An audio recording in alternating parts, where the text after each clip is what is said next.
The barking erupted like rolling thunder across Fort Bragg's canine training compound. Not one dog, not 10.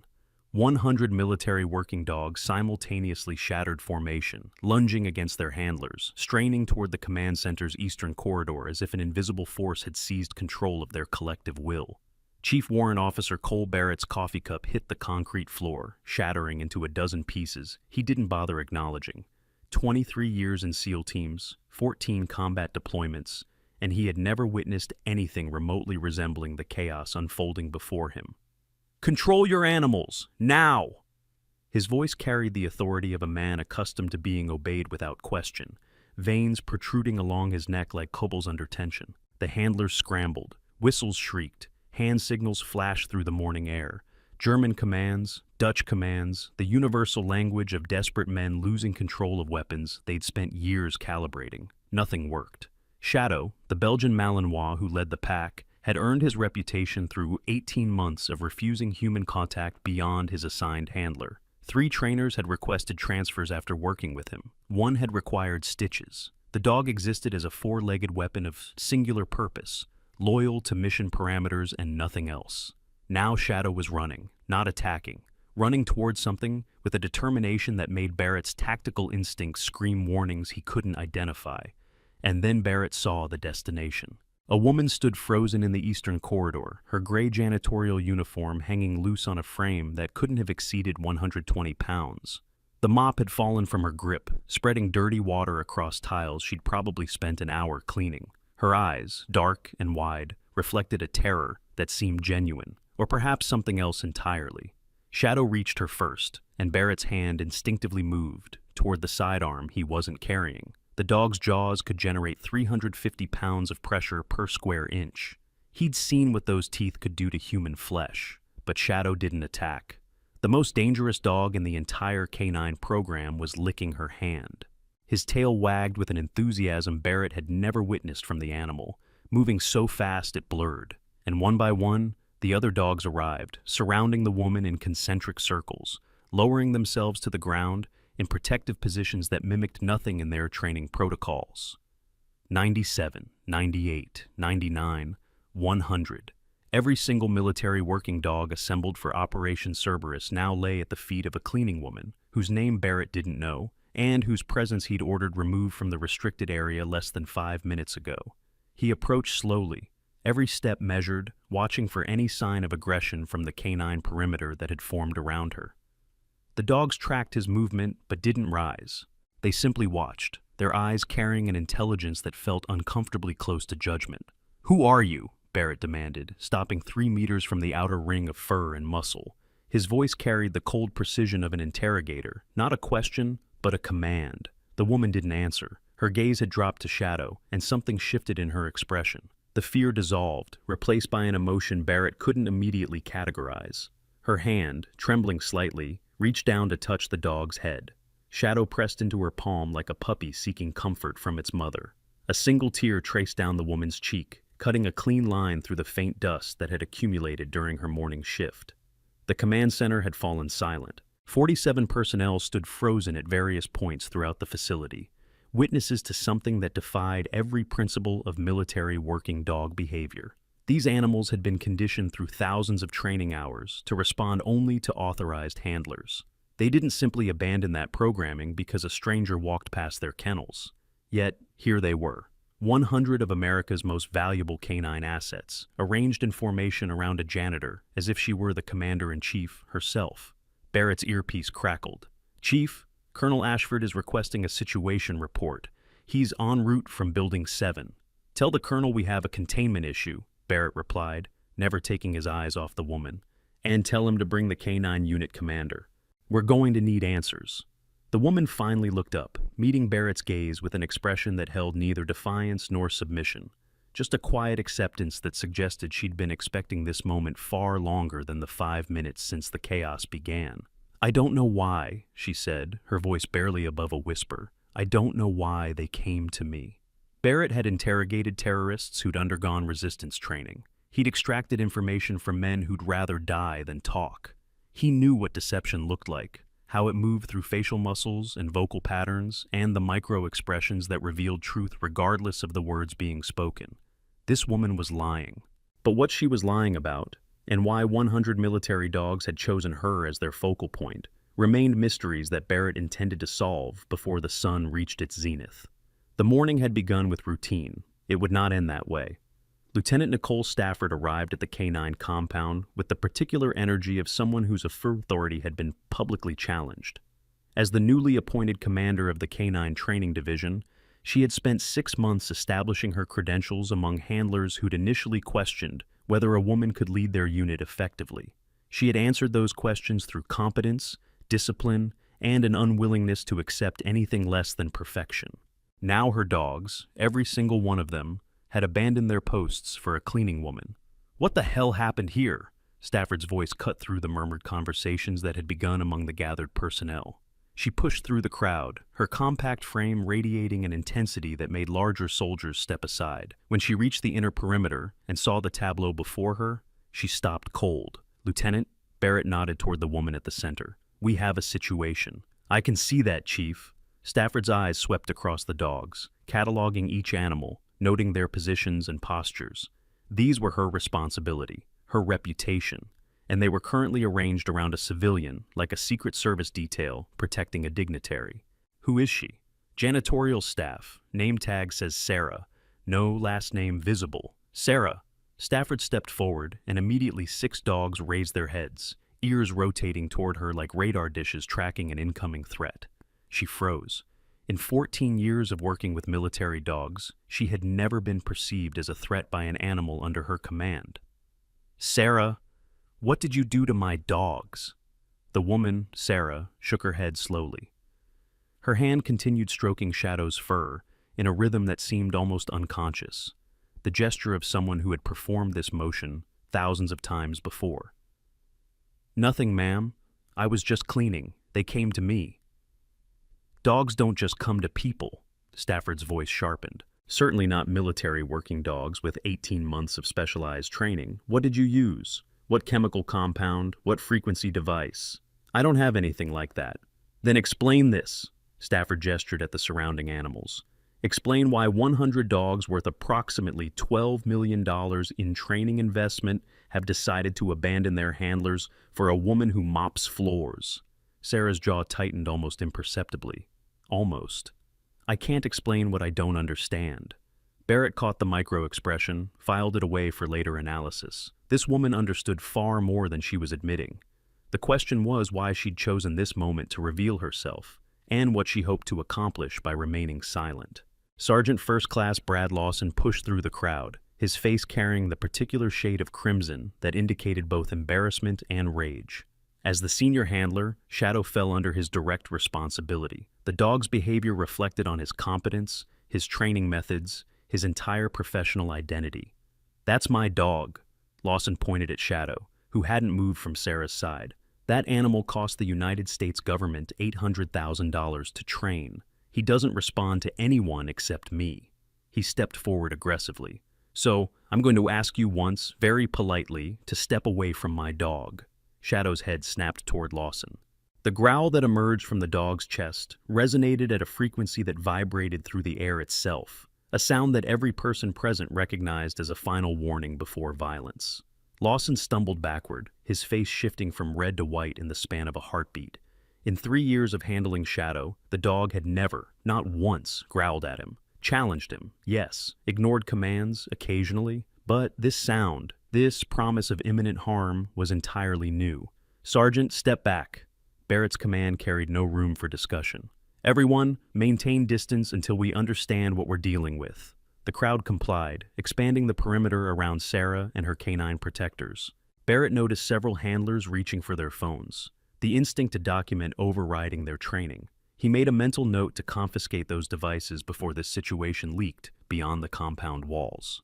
Master Sergeant Lisa Patterson had observed the entire scene from the doorway of Building 3, her position offering both a clear sightline and plausible distance from the chaos. 22 years in military service had taught her when to act and when to watch. This moment demanded observation. Something about the woman at the center didn't align with the janitorial uniform she wore. The posture was wrong. Despite her apparent fear, despite the trembling and the tears, Sarah stood with her weight balanced evenly across both feet, shoulders squared in a manner that suggested preparation rather than panic. Her head moved in a pattern Patterson recognized, the constant environmental scanning of someone trained to identify threats before they materialized. And her hands. Patterson had spent enough time around canine handlers to recognize the calluses that formed from years of working with leads and training equipment. This woman's hands, visible now as she continued stroking Shadow's coat, carried those marks. But it was the way Sarah's fingers moved that truly caught Patterson's attention. The stroking wasn't random. It followed a specific pattern, pressure applied at particular points, a sequence that meant nothing to casual observers, but everything to someone who had studied canine psychology at the advanced level. Patterson had seen that technique exactly once before, in a classified training video she wasn't supposed to remember watching. Phantom Protocol, she whispered to herself, the words lost in the ambient noise of the compound. Her heart rate elevated. That program had been shut down 8 years ago. Everyone associated with it had been reassigned, retired, or in some cases, simply disappeared from official records. Yet here was a woman using techniques that shouldn't exist anymore, surrounded by dogs responding to her presence as if they'd known her their entire lives. Patterson pulled out her phone, not to record, but to access a database she technically didn't have authorization to query. If her suspicions were correct, this situation had just become far more complicated than a behavioral anomaly.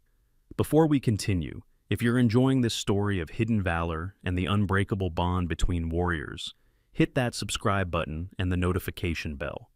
We bring you incredible true military stories every week. Your subscription helps us honor those who served in the shadows. Now, let's see what happens when 100 military dogs refuse to obey anyone, except a woman everyone dismissed as nobody. The morning sun had climbed higher, casting harsh shadows across the compound, as Colonel James Ashford's vehicle pulled to a stop outside the canine facility.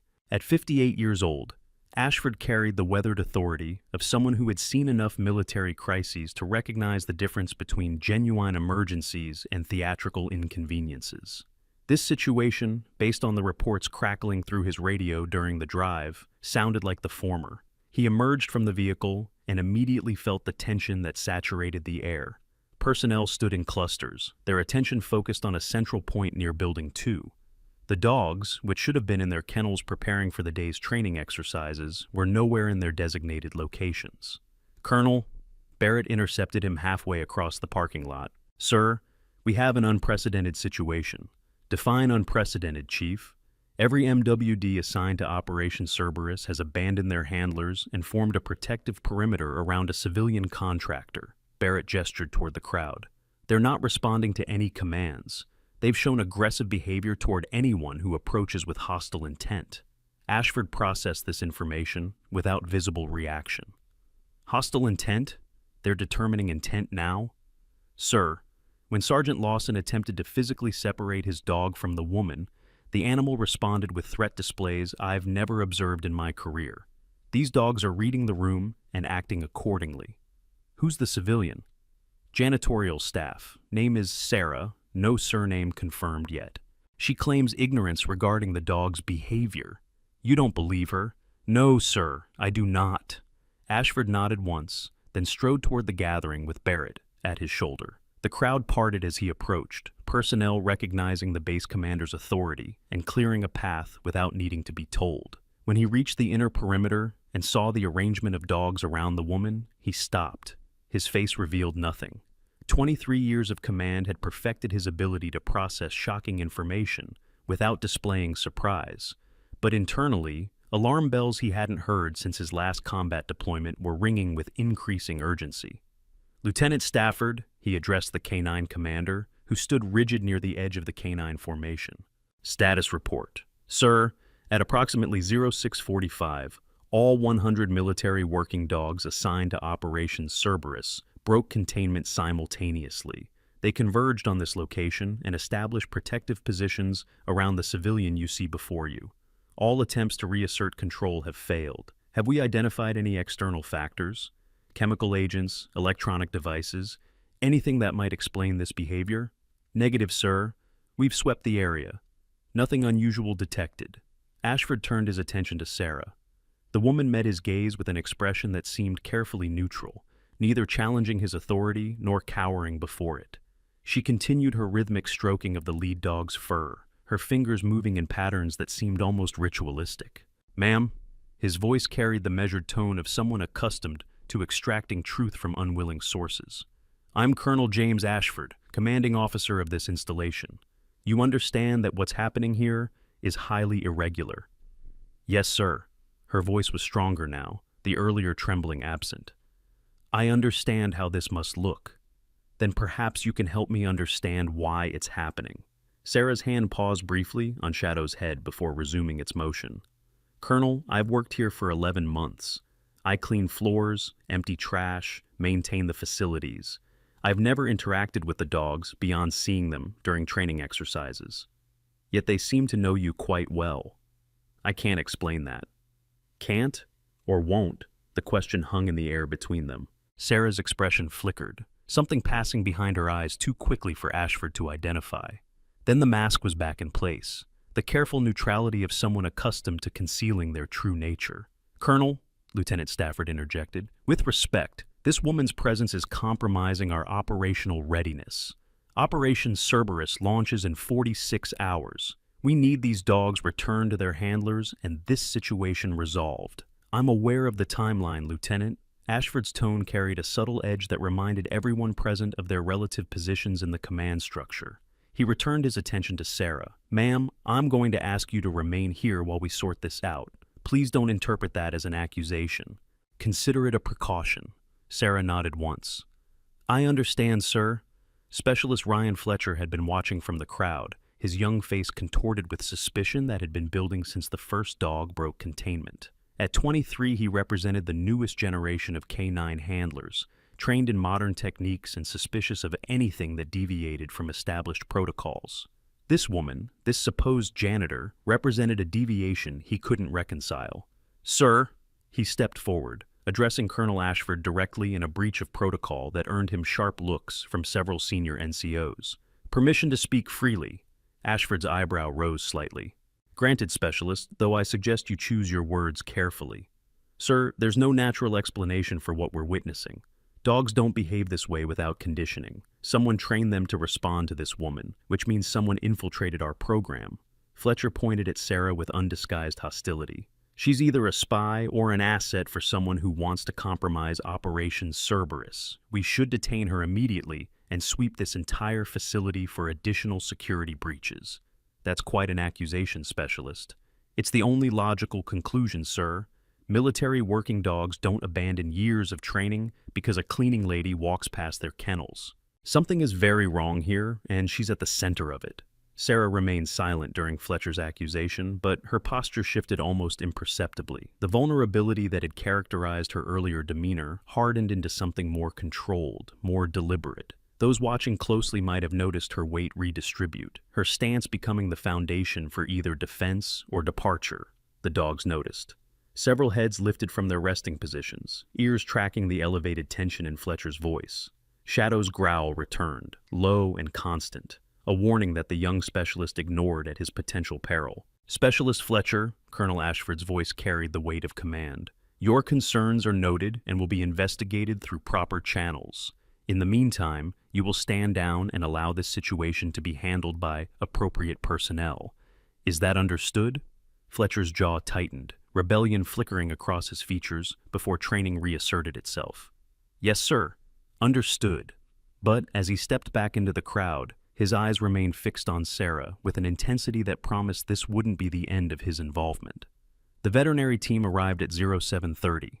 Summoned by Ashford's directive to ensure the dogs hadn't been subjected to any chemical or biological agents that might explain their behavior. Doc Mitchell led the group, a stocky man in his early 50s whose experience with military working dogs spanned 3 decades and 4 continents. "Colonel," Mitchell approached Ashford while his team began setting up examination equipment. "I've reviewed the initial reports. I'll be honest, sir, nothing in my experience provides a framework for understanding what's happened here.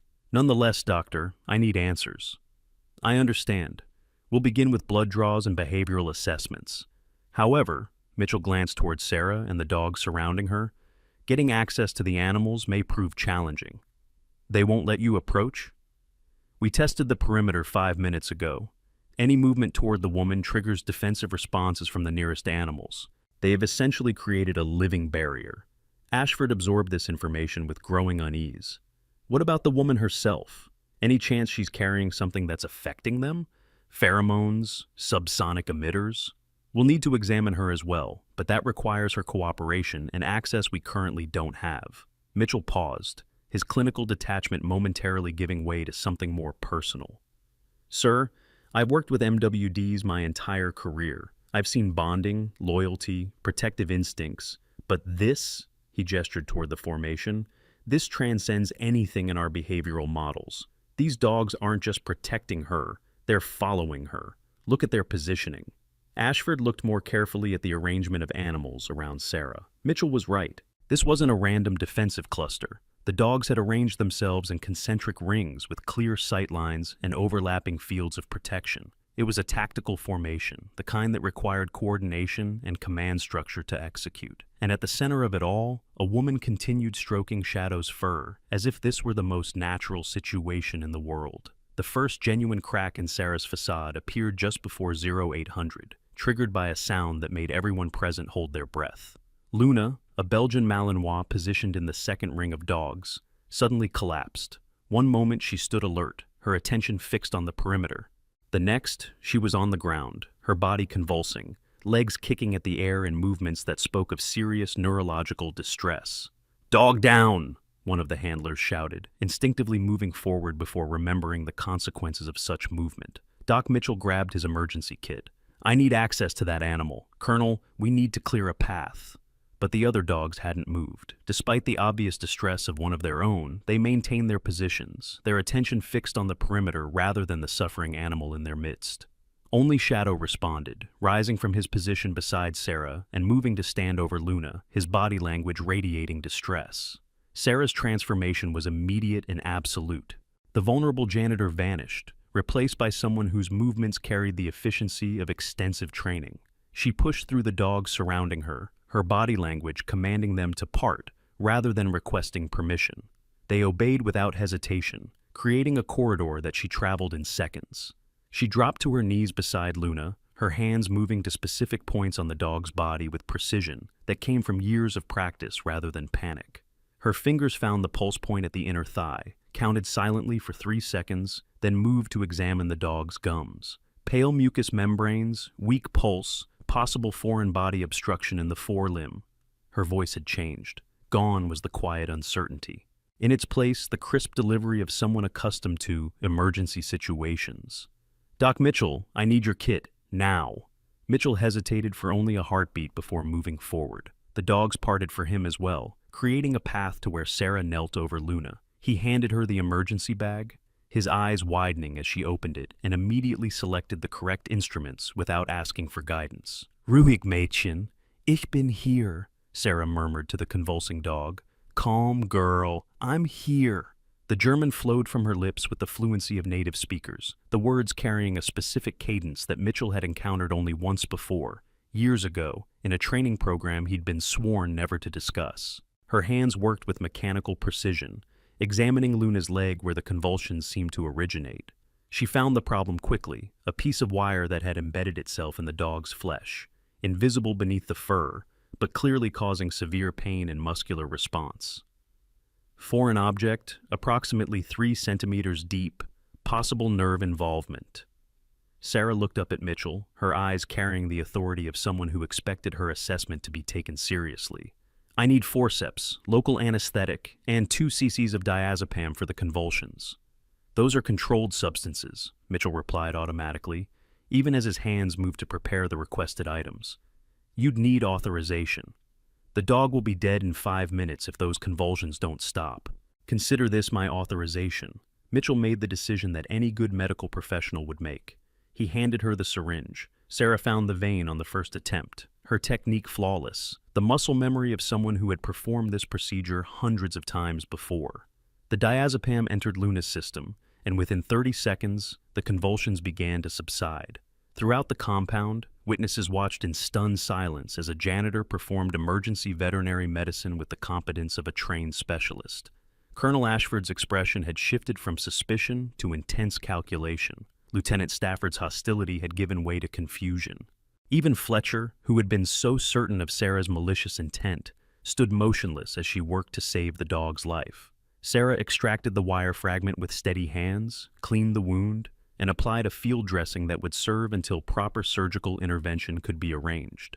When she finished, Luna's breathing had stabilized, her eyes no longer rolling with pain, but focused on the woman who had provided relief. The dog's tongue emerged, licking Sarah's hand in the universal canine gesture of gratitude and recognition. "How did you know to do that?" Mitchell asked, his voice carrying equal parts professional admiration and personal bewilderment. "That technique, those commands, where did you learn them?" Sarah didn't answer immediately. She continued checking Luna's vital signs, her fingers monitoring the pulse as the sedative took full effect. When she finally looked up, her expression had closed again, the brief glimpse of competence retreating behind the mask she'd worn since the morning began. "I know dogs," she said simply. "I've always known dogs." Mitchell shook his head slowly. "Ma'am, with respect, that wasn't general knowledge. Those German commands, that handling technique, that's old-school Schutzhund methodology. Nobody uses that approach anymore except—" He trailed off, his mind connecting dots that formed a picture he wasn't sure he wanted to see. "Except specialized programs that officially don't exist. I don't know what you're talking about. Ma'am, I've been working with military dogs for 30 years. I know what I just witnessed. That wasn't a cleaning lady saving a dog. That was a trained professional executing established medical protocols with muscle memory that takes years to develop." He leaned closer, lowering his voice. "Who are you?" Before Sarah could respond, the crowd parted to admit Captain Dennis Crawford, the installation's intelligence officer. His arrival carried the energy of someone who had been waiting for an excuse to intervene and had finally found one. "Colonel Ashford," Crawford's voice cut through the ambient noise, "we've run the preliminary background on the civilian." He held a tablet displaying information Sarah couldn't see from her position. "The name she's been using, Sarah Hendricks, appears in the employment system, but the supporting documentation is problematic." "Problematic how?" "The social security number traces to a Maria Santos from El Paso, Texas. The address on file is a vacant lot. The references she provided for the janitorial position are disconnected numbers." Crawford fixed Sarah with the cold stare of someone who had built a career on identifying deception. "She's not who she claims to be." A murmur rippled through the crowd. Specialist Fletcher's earlier accusations now carried the weight of apparent validation. Even some who had begun to sympathize with Sarah during her treatment of Luna found themselves reconsidering. "Ma'am," Colonel Ashford's voice remained measured, but an edge had entered his tone. "Would you care to explain these discrepancies?" Sarah rose slowly from her position beside Luna, her hands still carrying traces of the antiseptic she'd used during the procedure. The dogs around her had reorganized, closing ranks now that the immediate medical crisis had passed. Shadow returned to his position at her side, his body pressed against her leg in a gesture that spoke of both protection and loyalty. "Colonel, I can explain everything, but not here, not like this." "I'm afraid you don't have the luxury of choosing the circumstances, ma'am. Captain Crawford's findings suggest you've infiltrated this installation under false pretenses. That's a federal offense, potentially related to espionage given the sensitive nature of operations conducted here." "I'm not a spy." "Then what are you?" The question hung in the air, heavy with implications that extended far beyond a simple identity verification. Sarah's jaw worked silently, internal conflict playing across her features in ways that surveillance training couldn't fully suppress. She wanted to speak, that much was clear. Something was holding her back. "Colonel," Captain Crawford stepped forward, "under the circumstances, I recommend immediate detention pending a full security review. We cannot allow an unidentified individual with unexplained influence over military assets to remain at liberty within this facility." "Your recommendation is noted, Captain." "Sir, with Operation Cerberus 44 hours from launch, we cannot afford to—" "I said your recommendation is noted." Ashford's voice carried a finality that silenced Crawford mid-sentence. The colonel's attention remained fixed on Sarah, his expression unreadable. "Ma'am, I'm going to give you one opportunity to provide context for what's happening here. I suggest you use it wisely." Sarah looked down at Shadow, then at the other dogs who had abandoned everything they had been trained to do simply because she had walked past their kennels. Her hand reached down, fingers tracing the scar tissue along Shadow's ear, where some previous injury had left its permanent mark. "They know me," she finally said, her voice carrying a resignation that suggested she'd been dreading this moment for a long time. "These dogs, they know me because—" She trailed off, and in that moment of hesitation, Master Sergeant Patterson emerged from the rear of the crowd, pushing through with an urgency that demanded attention. "Colonel Ashford, sir, I need to speak with you immediately, in private." "Sergeant, this is hardly the appropriate—" "Sir, it concerns Phantom Unit, and what I'm about to tell you changes everything." The words struck the gathered personnel like a physical force. Those who knew the name, Phantom Unit, reacted with visible shock. Those who didn't recognize that something significant had just been revealed, even if they couldn't identify what. Colonel Ashford's facade finally cracked, something passing behind his eyes that looked remarkably like fear. "Everyone except essential personnel, clear the area. Now." The compound erupted into controlled chaos as soldiers, handlers, and support staff began evacuating the immediate vicinity. Through it all, Sarah remained motionless at the center of her canine protectors, her expression suggesting she knew exactly what Patterson had discovered, and that the truth, once revealed, could never be contained again. The conference room on the third floor of Building 1 had been swept for listening devices twice in the past hour. Colonel Ashford sat at the head of the table, his fingers steepled before him in a pose that conveyed deep contemplation. Across from him, Master Sergeant Patterson laid out the evidence she'd assembled during the chaos below. "Phantom Unit was established in 2008, Patterson began, her voice carrying the careful precision of someone delivering a briefing that could end careers. "It was a black program designed to create the most advanced military working dog teams in history. Not just dogs, Colonel. Complete handler dog units with capabilities that exceeded anything in conventional forces." "I'm aware of Phantom Unit's general purpose, Sergeant. It was discontinued." "Yes, sir, officially. After Operation Dark Shepherd in 2021, the program was terminated, all records classified at the highest levels, and surviving personnel were reassigned or—" She paused, choosing her next words carefully. "Or they were erased." Ashford's expression didn't change. "Erased. Personnel files deleted, service records scrubbed. Anyone who knew about the program was given new identities and scattered to installations where they'd never be connected to their previous assignments." Patterson pulled up an image on her tablet. The program's highest-rated handler was a Master Chief named Sarah Hendricks. She trained 847 dogs during her tenure. Her success rate was unprecedented. 0 handler casualties, 98% mission success, and a survival rate for her dogs that defied statistical probability. What happened to her? According to official records, she died during Operation Dark Shepherd, along with 23 other Phantom Unit personnel. They were inserted into Kandahar province to extract high-value targets. Something went wrong. The entire team was declared killed in action. Patterson zoomed in on a photograph, a group of soldiers standing before a transport aircraft. One face had been highlighted. "Colonel, the woman downstairs matches Phantom Unit file photographs of Master Chief Sarah Hendricks. Age adjusted for the time that's passed, but the facial structure, the distinguishing marks. It's her." Ashford stared at the image for a long moment.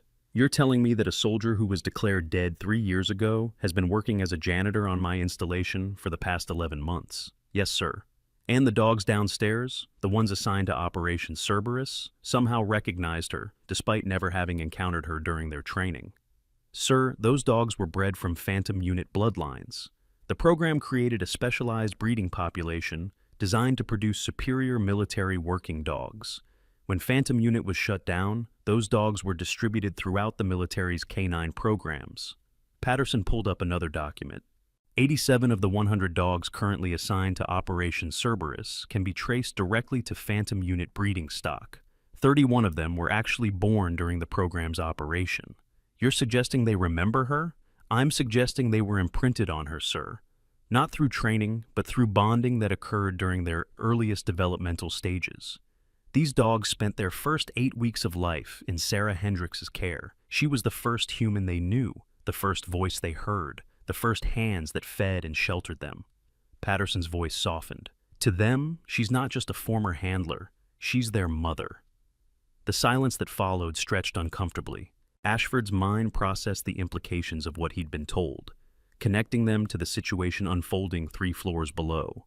A dead soldier, still alive. 100 dogs, recognizing someone they should have forgotten years ago. An operation, launching in less than 2 days, now compromised by factors no one could have anticipated. Why? Ashford finally asked. Why would she come here? Why now? Sir, that's the question I keep returning to.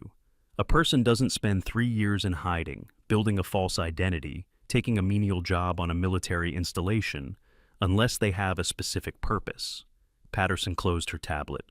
Operation Cerberus is sending those dogs into one of the most dangerous deployments in recent memory. The mission parameters, the extraction routes, the support allocations, everything about this operation has been designed for maximum effectiveness, but minimal survivability for the canine assets. Ashford's expression darkened. Those assessments are classified. Yes, sir. But if someone knew enough about the operation to understand what those dogs were facing, and if that someone had a personal connection to those animals that transcended professional obligation. Patterson met his gaze directly. Sir, I think Master Chief Hendricks came back because she knew her dogs were being sent to die, and she couldn't let that happen. The weight of that possibility settled over the room like a physical presence. Somewhere below them, 100 dogs waited alongside a woman who had sacrificed everything, her identity, her safety, her future, to protect animals that remembered her, despite the years and the distance. Get me Captain Crawford, Ashford said finally, and tell him to stand down on the detention order, at least until we know more. Yes, sir. Ann Patterson, he called, as she reached the door. This conversation doesn't leave this room. Whatever Master Chief Hendricks is doing here, she's earned the right to explain herself before we make any decisions. Patterson nodded once. Understood, Colonel. She left the room, and Ashford remained alone with questions that multiplied faster than he could process them. Phantom Unit, Operation Dark Shepherd. A woman who should be dead, surrounded by dogs who refused to forget her. The morning had promised routine. It had delivered resurrection instead. Word spread through the compound, despite Ashford's attempts at containment, carried by the unstoppable force of military gossip that no classification system had ever succeeded in suppressing. By 0900, every soldier on the installation knew that something significant had occurred at the K9 facility. By 0930, the nature of that something had been exaggerated into half a dozen competing narratives, each more dramatic than the last. But the truth, when it finally emerged, would prove more extraordinary than any fiction.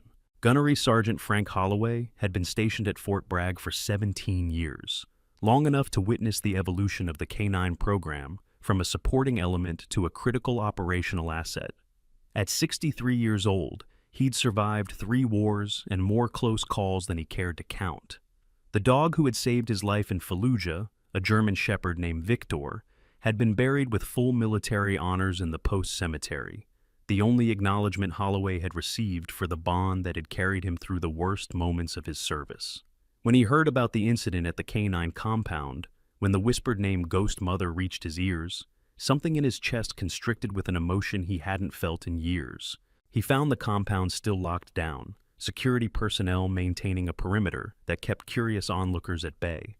But Holloway had accumulated enough favors during his decades of service to bypass most obstacles.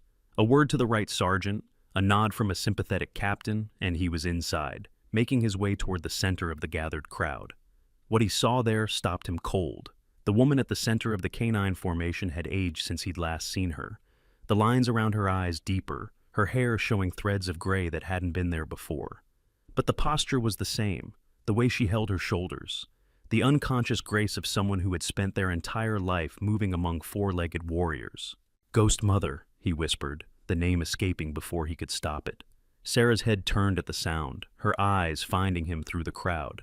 Recognition flickered across her features, followed by something that looked like gratitude mingled with regret. Gunnery Sergeant Holloway. Her voice carried no surprise, only acknowledgement. You still walk with a limp. The shrapnel in your knee never fully healed. You remember. I remember every handler who came through the program, every dog, every mission. Her gaze dropped briefly before returning to meet his. I remember Victor. He was one of my first graduates, 12 weeks old when he arrived at the facility. I spent 6 months with him before he was assigned to you. Holloway's composure cracked, moisture gathering at the corners of eyes that had remained dry through combat, through loss, through years of carrying memories that would never fully release their grip. Victor had been more than a dog to him. The animal had been a partner, a protector, a friend in an environment where friendship meant survival, and this woman had given him that gift. "They told us you died," he said, his voice rough. "Dark Shepherd. Everyone lost. We mourned. We held services. We moved on because that's what soldiers do. I know. But you didn't die." "No, I didn't." Sarah's expression carried the weight of 3 years spent in shadows, watching from a distance as the world continued without her. "There were reasons. Things I couldn't explain then. Things I'm still not sure I can explain now." Holloway stepped forward, ignoring the growls that emerged from several dogs as he crossed their protective perimeter. He stopped directly before Sarah, close enough to see the faded scar tissue that curved along her jawline, a reminder of the blast that should have killed her. Then he dropped to one knee. "Master Chief Sarah Hendricks," he said, his voice carrying across the suddenly silent compound. "Phantom Unit, call sign Ghost Mother. Victor saved my life 4 times during my deployment. He took the bullet that would have put me in the ground. Every day I wake up and walk on 2 legs instead of being carried in a box, I owe to him." He looked up at her, tears now flowing freely down weathered cheeks. "I owe to you, for giving me a partner who loved me more than he loved himself." The crowd had fallen completely silent. Even the dogs seemed to recognize the significance of the moment, their alertness giving way to something that resembled reverence. Sarah reached down, her hand touching Holloway's shoulder, with the gentleness of someone who understood exactly what her gift had meant. "Stand up, Gunny. You don't kneel to me. You earned everything Victor gave you through your own courage. I just gave you a partner who could keep up." Holloway rose, but his eyes never left Sarah's face. "Whatever you're doing here, whatever brought you back, I'm with you. Whatever you need." Before Sarah could respond, a new voice cut through the moment. "Master Chief Hendricks." Captain Crawford had returned, his face carrying the expression of someone whose authority had been overruled and who intended to reassert it through sheer persistence. "I've spoken with Colonel Ashford. He's requested your presence in Building 1 for a formal debriefing." His emphasis on the word requested carried no ambiguity about its actual meaning. "Now," Sarah nodded slowly. "I expected as much." She turned to look at the dogs surrounding her, 100 animals who had abandoned everything they had been conditioned to do simply because she had walked past their kennels. Shadow pressed against her leg, a low whine emerging from his throat, as if he sensed that their reunion was about to be interrupted. "Stay," she commanded, her voice carrying the quiet authority that had shaped these animals from their earliest moments of consciousness. "All of you, stay." The dogs obeyed, lowering themselves to the ground in synchronized submission. But their eyes followed Sarah as she stepped through their ranks, tracking her movement with an intensity that suggested their compliance was temporary. If she needed them, they would come. No command structure, no training protocol, no force on Earth would prevent them from reaching her side. Sarah walked toward Building 1, flanked by Crawford and a security detail whose presence felt more like escort than protection. Behind her, 100 dogs watched, waiting. And in the crowd, Master Sergeant Patterson pulled out her phone, composing a message to contacts she hadn't used in years. "Ghost Mother is alive. Fort Bragg. Situation developing." Whatever happened next, the truth could no longer be contained, and the consequences would ripple far beyond the boundaries of this single installation. The interrogation room on the 2nd floor of Building 1 had been designed for exactly this purpose, extracting information from subjects who had reasons to conceal it. The walls were bare, the lighting harsh, the single table positioned to create psychological advantage for the questioner. Sarah sat in the metal chair with a comfort that suggested she'd occupied similar seats before, perhaps on the other side of the table. Her hands rested flat on the surface, fingers spread, posture relaxed in a way that spoke of extensive resistance training. Colonel Ashford occupied the seat across from her, a folder of documents before him that contained everything Patterson had assembled. Captain Crawford stood by the door, his presence a reminder that this conversation could escalate to formal detention at any moment. "Master Chief Sarah Hendricks," Ashford began, reading from the top page. "Born March 15, 1982, in Dayton, Ohio, enlisted at age 18. Assigned to military police initially, then transferred to the K-9 program after demonstrating exceptional aptitude. Selected for Phantom Unit in 2008. promoted to Master Chief in 2015, declared killed in action during Operation Dark Shepherd, April 23, 2021. He looked up from the file. That's what the records say. What do you say? Sarah met his gaze without flinching. The records are accurate except for the last part. You didn't die. Obviously. Then what happened? Sarah was silent for a long moment, her fingers pressing slightly harder against the table surface. When she finally spoke, her voice carried the weight of memories she had spent 3 years trying to bury. Dark Shepherd was supposed to be an extraction. High-value targets in Kandahar province. 47 dogs, 23 handlers. We'd done similar missions 100 times before. She paused, her jaw tightening. We were betrayed.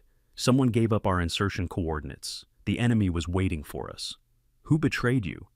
I don't know. Someone with access to operational details that only a handful of people should have possessed. The ambush was perfect. They knew exactly where we'd be and when we'd be there. The official report indicates no survivors. The official report was designed to protect whoever gave us up. Sarah's voice sharpened. 23 handlers died that night, 31 dogs. I watched my team get cut down around me while I tried to hold a position that couldn't be held. Her hands clenched briefly before she forced them flat again. I survived because the dogs protected me, formed a wall with their bodies while I found cover. Most of them died doing it. Crawford shifted by the door. That's a convenient story.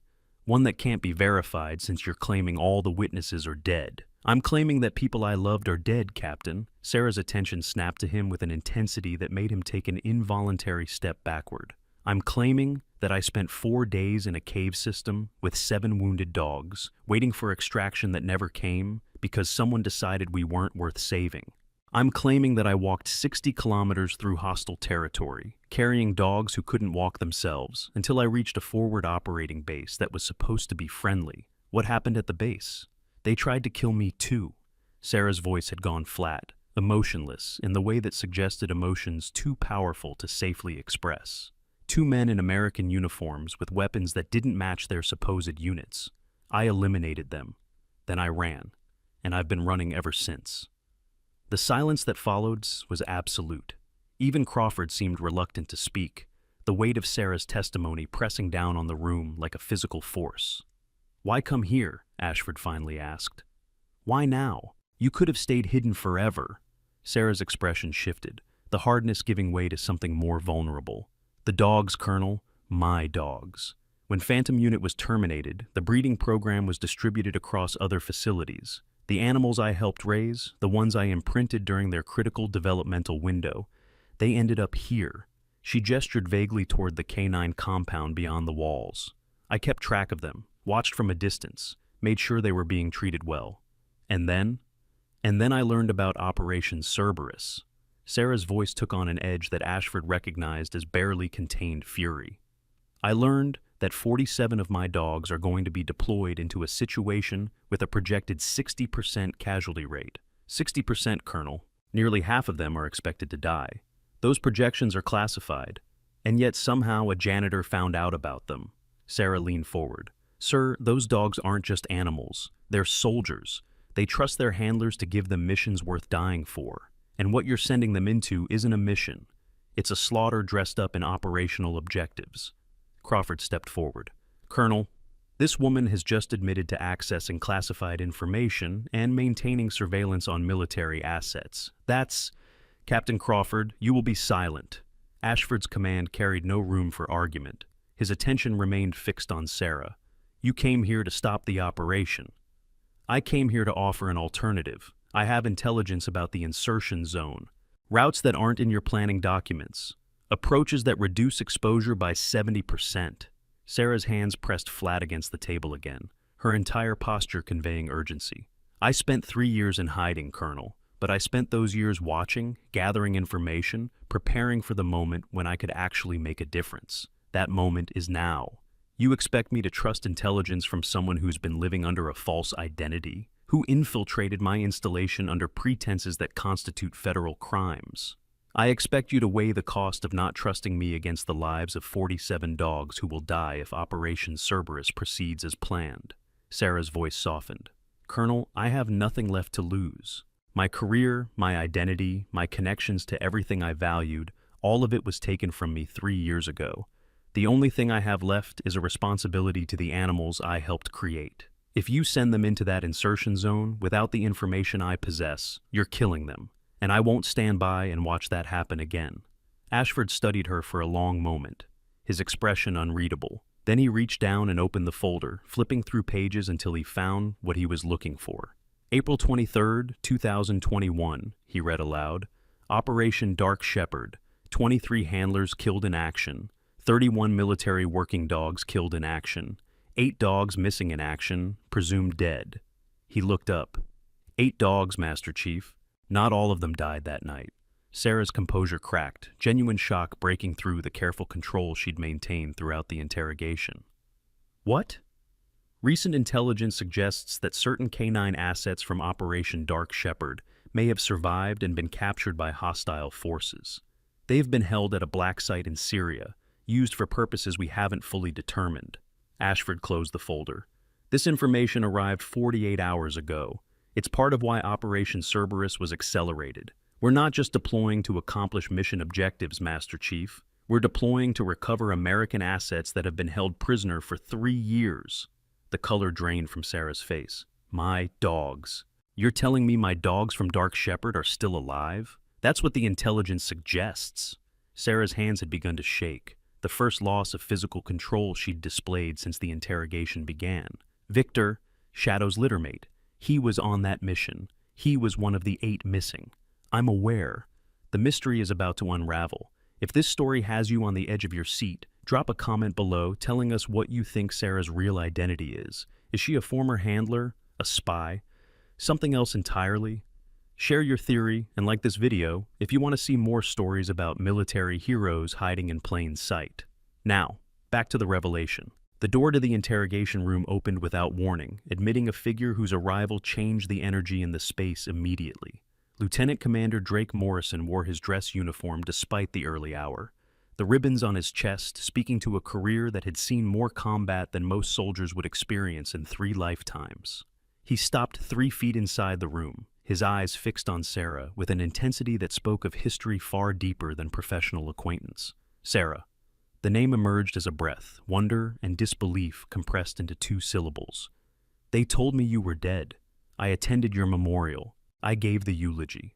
Sarah rose slowly from her chair, her composure completely shattered now, tears streaming down cheeks that had remained dry throughout her recounting of Dark Shepherd. "Drake, you're not supposed to be here." "The hell I'm not." Patterson sent word, said Ghost Mother was alive. Morrison crossed the remaining distance in 3 strides, pulling Sarah into an embrace that carried 3 years of grief being suddenly, impossibly resolved. "We thought we lost you, all of us, the whole community. I couldn't contact anyone. Whoever set us up in Kandahar, they had access to everything. My communications, my contacts, my entire network. If I reached out to anyone from the program, I'd be giving them another target. So you just vanished? Let everyone who loved you believe you were gone, to protect everyone who loved me from whatever made me a target in the first place." Sarah pulled back from the embrace, her hands gripping Morrison's arms as if confirming his reality. "Drake, I spent 3 years in hiding, alone, watching everyone I cared about from a distance because being close to me meant being in danger." Morrison's jaw tightened.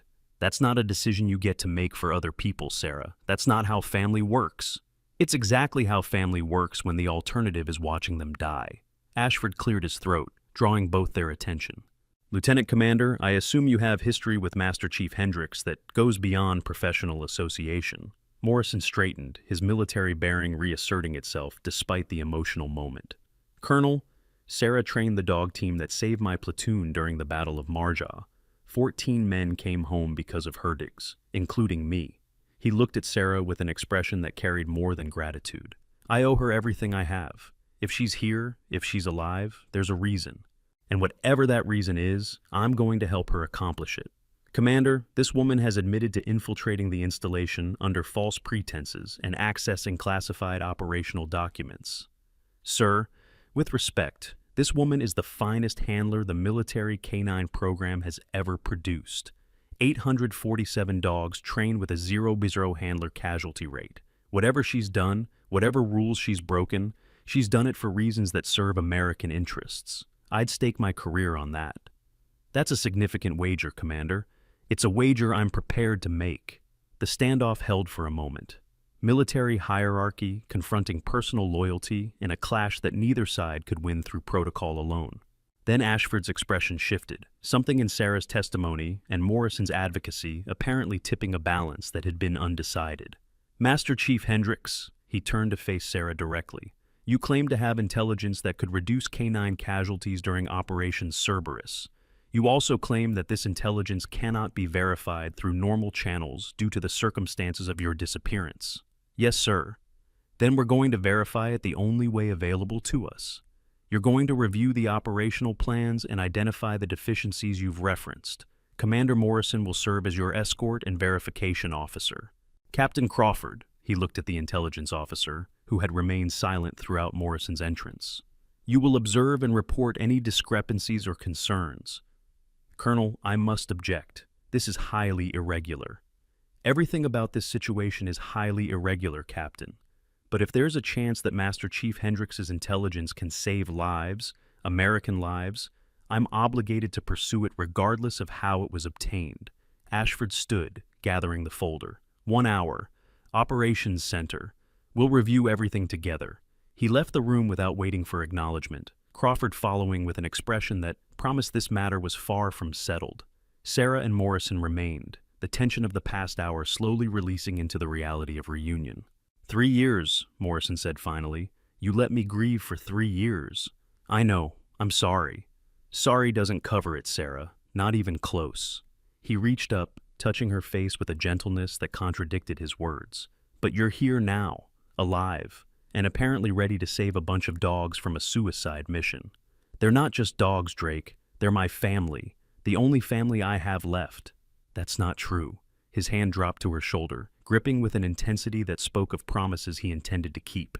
You have me. Whatever happens next, whatever consequences come from this, you have me. Sarah's composure, already fractured, finally broke completely. She leaned into Morrison's chest, allowing herself the luxury of being held by someone who understood the weight she'd been carrying alone for 3 years. Outside, the sun climbed higher over Fort Bragg, illuminating a compound where 100 dogs waited with patience that would have exhausted any lesser animal. They couldn't know what was happening in the buildings beyond their sight. They couldn't understand the strategic implications of operations and intelligence and military protocols, but they knew their mother was near, and they knew, with the certainty that only pure loyalty can provide, that she would return to them, whatever the cost. The operations center occupied the basement level of Building 1, its windowless walls hosting displays that tracked military assets across multiple continents. When Sarah entered, flanked by Morrison and followed at a distance by Crawford, she found a team of analysts already assembled around a central holographic display showing the Operation Cerberus insertion zone. Master Chief Hendricks? Colonel Ashford stood at the head of the table, his presence commanding immediate attention. You have 1 hour to demonstrate the value of your intelligence. I suggest you begin immediately. Sarah approached the display, her eyes scanning the terrain features and marked positions with the practiced assessment of someone who had planned similar operations throughout her career. What she saw confirmed her worst fears about the mission's design. The primary insertion point is here. She indicated a valley approximately 12 kilometers from the target facility. Flat terrain, minimal cover, with overlapping sight lines from 3 elevated positions. She traced the approach route with her finger. The dogs will be exposed for 17 minutes during the initial advance. That's 17 minutes of vulnerability before they reach any meaningful protection. Those positions have been analyzed, Crawford interjected. Drone surveillance indicates minimal enemy presence. Drone surveillance shows you what the enemy wants you to see. Sarah pulled up a secondary display, revealing imagery that the assembled analysts clearly didn't recognize. This is satellite coverage from a commercial source, purchased through channels that don't connect to military intelligence networks. The elevation points you've identified as clear, contain, hardened positions that were constructed specifically to avoid detection by standard reconnaissance. Where did you obtain this imagery?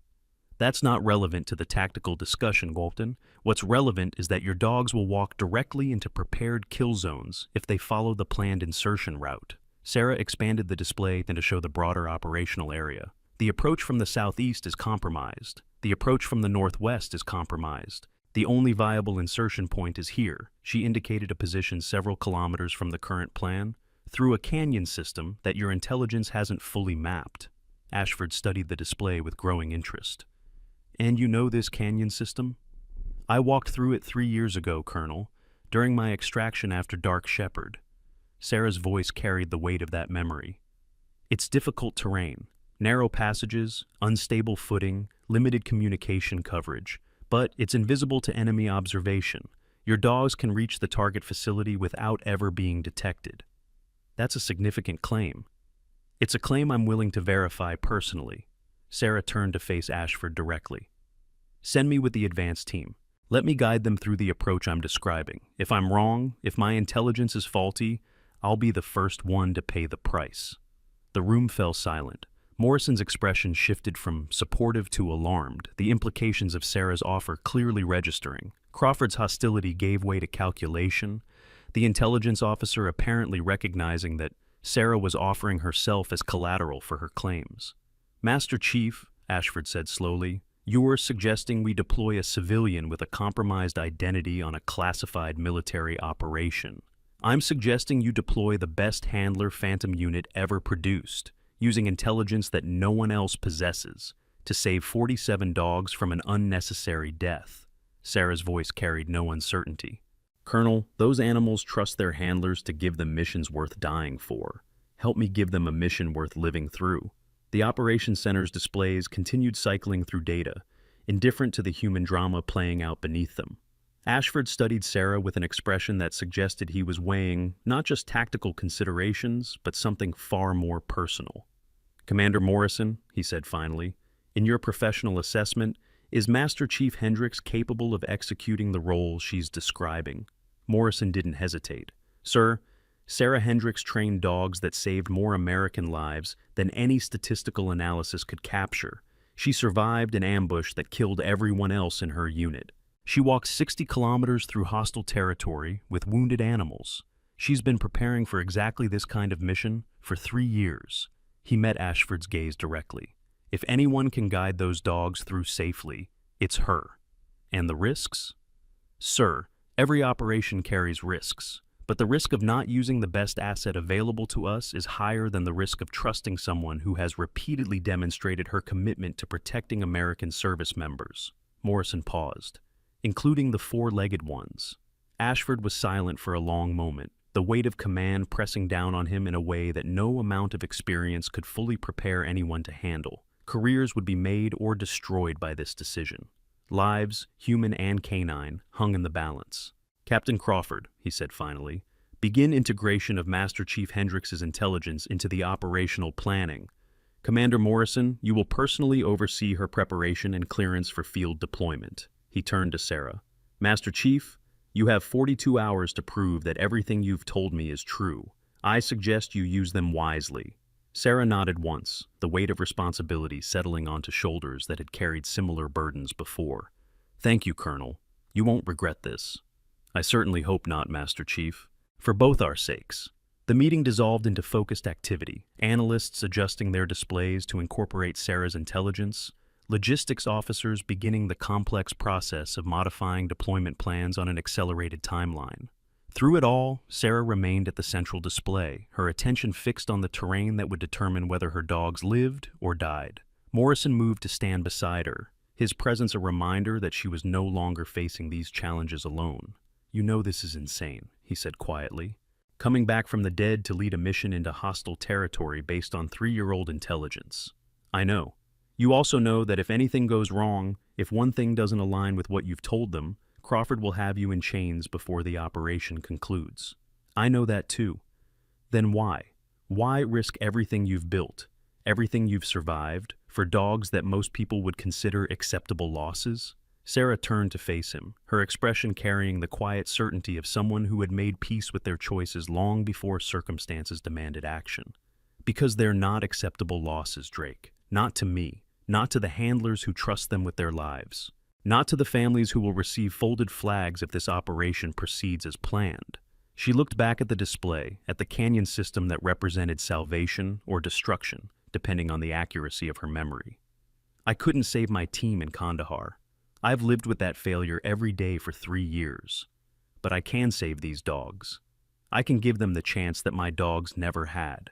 Morrison was silent for a moment, absorbing the depth of commitment in her words. Then he reached out, taking her hand in a gesture that spoke of support without reservation.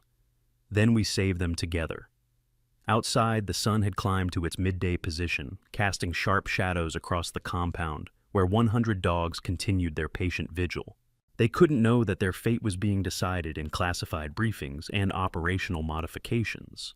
But when Sarah finally emerged from Building 1, stepping into the sunlight, with a purpose that had been absent from her demeanor for 3 years, every single one of them rose to their feet. The dogs knew, and they were ready to follow her wherever the mission demanded. The night before deployment arrived with the particular stillness that preceded major operations, the calm that every veteran recognized as the universe holding its breath before chaos erupted. Sarah had been assigned temporary quarters in the visiting officer's wing, a gesture of status that felt strange after 11 months of sleeping in a janitor's closet on the far side of the compound. Sleep refused to come. She lay in the darkness, her mind cycling through the approach routes she'd memorized, the contingencies she'd planned, the 1,000 variables that could transform a successful mission into a catastrophe. The canyon system she'd described existed exactly as she remembered. Satellite confirmation had verified that much. But terrain and intelligence were only part of the equation. The dogs were the true variable. 100 animals who had abandoned their training protocols simply because she walked past their kennels. Tomorrow, those same animals would be asked to follow her into danger that exceeded anything their handlers had prepared them to face. Would their loyalty hold when the gunfire started? Would their conditioning reassert itself when chaos erupted? Or would they remain focused on her, the woman who had shaped their earliest memories, trusting her judgment even when every instinct screamed at them to run? A knock at her door interrupted the spiral of anxiety. "It's Morrison," came the voice from the corridor. "Can I come in?" Sarah rose, crossing to the door and opening it to find the lieutenant commander standing in the hallway with 2 cups of coffee and an expression that suggested he understood exactly what she'd been experiencing. "Figured you'd be awake," he said, handing her one of the cups. "Pre-mission insomnia is basically standard protocol at this point." She accepted the coffee, stepping aside to let him enter. "How did you know?" "Because I've known you for 12 years, Sarah. And because I'm experiencing the same thing." He settled into the room's only chair, his posture carrying the controlled tension of someone preparing for combat. "Tomorrow changes everything. Either we pull this off and you become the miracle story that the K9 program will tell for generations, or we fail, and I get added to the long list of people who died trying to do the right thing." Sarah sat on the edge of the bed, cradling the coffee cup for its warmth rather than its contents. "I've made my peace with that outcome, Drake." "Have you?" The question carried more than casual inquiry. Morrison had seen Sarah at her best and at her worst, had witnessed her triumph over challenges that would have broken most operators. He knew her capacity for courage, but he also knew her capacity for guilt, the weight she carried for every dog she'd lost, every handler who'd trusted her training and paid the ultimate price. "The 8 dogs from Dark Shepherd," Sarah said finally, "Victor and the others, if they're really alive, if they've been held prisoner for 3 years, we'll get them back. You don't know that. We don't even know for certain they're at the facility. Intel suggests, but Intel has been wrong before. Intel was wrong about Kandahar." "Sarah." Morrison leaned forward, his voice carrying the intensity of conviction. "Whatever happens tomorrow, whatever we find at that facility, you've already accomplished something that nobody thought possible. You came back from the dead. You exposed a mission plan that would have killed nearly half the dogs assigned to it. You gave those animals a chance they wouldn't have had otherwise. Chances aren't guarantees. No, they're not. But they're better than nothing, which is what those dogs had before you showed up." He reached out, taking her free hand in his. "Sarah, you've spent 3 years punishing yourself for surviving when your team didn't. You've built a prison out of guilt and locked yourself inside it. Tomorrow is your chance to break out, not just for the dogs, for yourself." Sarah was quiet for a long moment, the weight of his words pressing against defenses she'd constructed through years of isolation. Morrison was right. She had been punishing herself. Every day of her hidden existence had been an extension of the survivor's guilt that plagued her after Kandahar. "I don't know how to be anything else anymore," she admitted.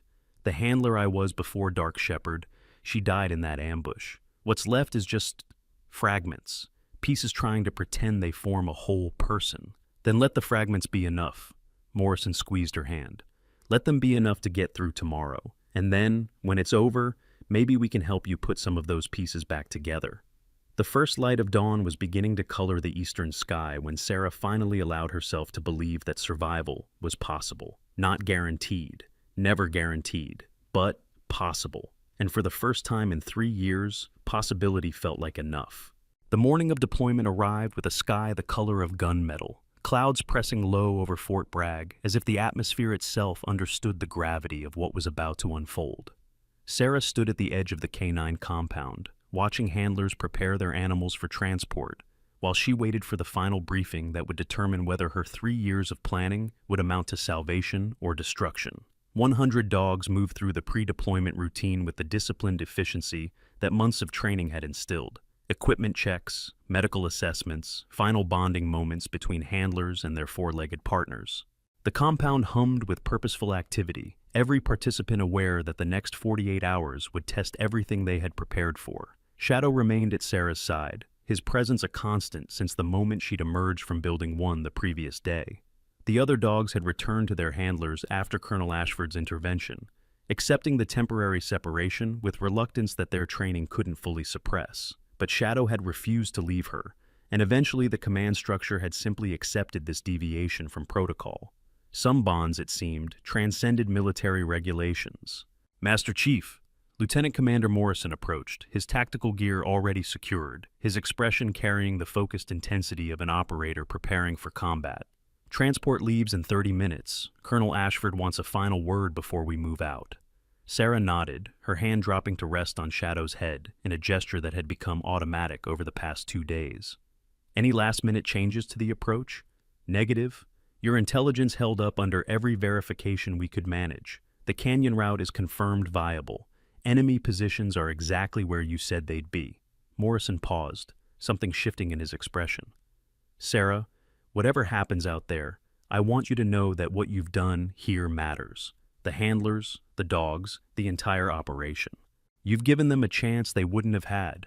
Save the speeches for after we bring everyone home, Drake. That's not a speech. That's a statement of fact. He gestured toward Building 1. Ashford's waiting. Let's not keep him. The walk across the compound drew attention from every handler they passed. Word had spread throughout the installation about the woman who had appeared from nowhere, surrounded by dogs that refused to obey anyone else, carrying intelligence that had completely restructured a major operation. Some looked at Sarah with suspicion, the natural wariness of soldiers confronting an unknown variable. Others watched with something closer to hope, recognizing that her presence represented possibilities they hadn't dared consider. Specialist Fletcher intercepted them halfway across the parking lot, his young face carrying an expression that had evolved considerably since his initial accusations of espionage. Master Chief Hendricks. His voice lacked the hostility of their first encounter, replaced by something that sounded almost like respect. I wanted to apologize. Before the mission, what I said about you being a spy, about compromising the program, I was wrong. Sarah studied him for a moment, reading the genuine contrition in his posture. You were protecting your unit, Specialist. That's not something that requires an apology. Maybe not, but the way I said it, the assumptions I made, you deserved better than that. Fletcher straightened, his shoulders squaring with military precision. Whatever happens today, I wanted you to know that my dog, Ranger, he's one of yours, from the breeding program. I checked the records. I remember Ranger, brown patch behind his left ear, tendency to favor his right side during tracking exercises. Fletcher's eyes widened. That's exactly right. How did you... I remember all of them, Specialist. Every single one. Sarah's voice softened. Take care of him out there. He'll take care of you if you let him. Yes, ma'am, I will. Fletcher stepped aside, allowing Sarah and Morrison to continue toward Building 1. Behind them, the young specialist watched their departure with an expression that suggested his understanding of the world had just expanded in ways he was still processing. Colonel Ashford waited in his office. The space cleared of its usual administrative clutter to accommodate the tactical displays that now dominated every surface. Captain Crawford stood in the corner, his presence a reminder that not everyone had accepted Sarah's sudden integration into the operational structure. Master Chief? Ashford rose as she entered, a gesture of respect that carried significance in the rigid hierarchy of military protocol. We're T-minus 28 minutes to transport departure. I wanted a final confirmation before we commit resources. The intelligence is solid, Colonel. The approach route will work. And if it doesn't, if the enemy has somehow anticipated our modified plan? Sarah met his gaze without flinching. Then I'll be the first one through the breach, sir. Whatever price needs to be paid for my intelligence being wrong, I'll pay it personally. Ashford studied her for a long moment, his expression unreadable. Then he nodded once, apparently satisfied with whatever he had seen in her response. There's one more thing you should know before we deploy. He turned to the tactical display, pulling up an image that made Sarah's breath catch in her throat. Satellite reconnaissance from 6 hours ago, the facility where we believe the Dark Shepherd dogs are being held. The image showed a compound surrounded by desert terrain, its structures arranged in a pattern that spoke of military purpose rather than the civilian function. But it wasn't the buildings that seized Sarah's attention. It was the kennels, row after row of them, visible at the edge of the facility's perimeter. Thermal imaging confirms canine presence, Ashford continued. Approximately 15 animals, consistent with the 8 missing from Dark Shepherd, plus additional captures we hadn't previously identified. 15 dogs, not 8. The enemy had been collecting military working dogs for 3 years, building a force of animals that had been trained by American handlers and then repurposed for unknown objectives. Colonel, Sarah's voice emerged steady despite the emotion threatening to overwhelm her composure. Those dogs, if they've been held for 3 years, subjected to whatever conditioning the enemy has attempted, they may not be the animals we remember. That's a possibility we've considered. The operational plan includes provisions for hostile canine encounters. Ashford's voice carried a weight that suggested he understood exactly what he was asking. Master Chief, if those dogs have been turned against us, if they pose a threat to our personnel, I understand, sir. Do you? Because I need to know that you can make difficult decisions if the situation demands them. These aren't just assets we're discussing. They're animals you helped raise. Sarah was silent for a long moment, her mind cycling through scenarios she had spent 3 years trying not to imagine. Victor, Shadow's littermate, potentially conditioned to attack American soldiers. The other dogs from Dark Shepherd, their loyalty corrupted by captivity and whatever techniques their captors had employed. Colonel, I've already made the most difficult decision of my life. I survived when my team didn't. I've carried that weight for 3 years. She looked up, her expression carrying the quiet resolve of someone who had made peace with impossible choices. If those dogs have been turned, if they can't be recovered, I'll do what needs to be done. But I won't accept that outcome until I've seen it with my own eyes. Ashford nodded slowly. That's all I needed to hear, Master Chief. Good luck out there. The transport aircraft lifted off at precisely 0700, carrying 47 dogs and their handlers toward a destiny that would be determined in the hours ahead. Sarah occupied a position near the front of the cargo bay, Shadow pressed against her leg with the steadfast loyalty that had characterized their reunion. Around her, handlers performed final equipment checks and spoke quietly to their animals, the pre-mission rituals that helped transform anxiety into focused purpose. Some glanced at Sarah with expressions that ranged from curiosity to skepticism, but none challenged her presence. Colonel Ashford's authorization had settled whatever questions remained about her role in the operation. Morrison sat beside her, his attention divided between tactical displays and periodic assessments of her emotional state. You're quiet. Processing. Anything you want to share? Sarah looked out the small window, watching clouds slide past as the aircraft climbed to cruising altitude. I've imagined this moment 1,000 times, going back, finding out what really happened to my dogs, getting answers that nobody wanted to give me. She paused, her hand tightening on Shadow's collar. I never imagined it would feel like this. Like what? Like I'm walking towards something I can't come back from. Whatever we find at that facility, whatever condition those dogs are in, it's going to change everything I thought I understood about Dark Shepherd. Morrison was silent for a moment, absorbing her words. Maybe that's not a bad thing. Maybe the truth, whatever it is, will finally let you stop running. Or maybe it will confirm that running was the right choice all along. The aircraft continued its journey, carrying its cargo of soldiers and animals toward a confrontation that had been building for 3 years. Below, the terrain shifted from American farmland to ocean, then to the distant shores of continents where American interests intersected with global instability. Sarah closed her eyes, allowing herself a moment of stillness before the chaos began. Whatever waited at the end of this flight, she would face it. For her dogs, for her team, for the truth that had been buried beneath 3 years of silence and shadow. The insertion went exactly as Sarah had planned. The canyon system she'd described from memory proved even more effective than satellite imagery had suggested. Narrow passages concealed movement from elevated observation points. Natural rock formations provided cover that no amount of engineering could have replicated. The dogs moved through the terrain with the sure-footed confidence of animals designed for exactly this kind of environment. Sarah led the advance element, Shadow at her side, her body remembering the route she'd traveled 3 years earlier under circumstances far more desperate than these. Every turn, every obstacle, every potential hazard point existed exactly where her memory had placed them. 300 meters to the facility perimeter, Morrison's voice came through her earpiece. Thermal shows minimal activity. Looks like your intelligence was right about the guard rotation. They change shifts at 1100 local time. We have a 7-minute window before the next patrol. Then let's not waste it. The assault team emerged from the canyon system like ghosts materializing from stone, their movements coordinated with the precision that only extensive training could produce. Dogs fanned out in predetermined sorterns, their handlers following with weapons ready and senses alert.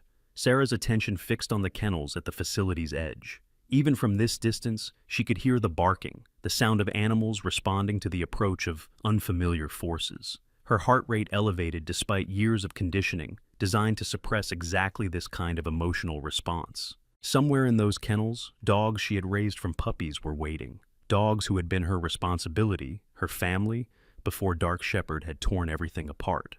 The perimeter breach occurred without incident, the assault team flowing through gaps in the security coverage that Sarah's intelligence had identified.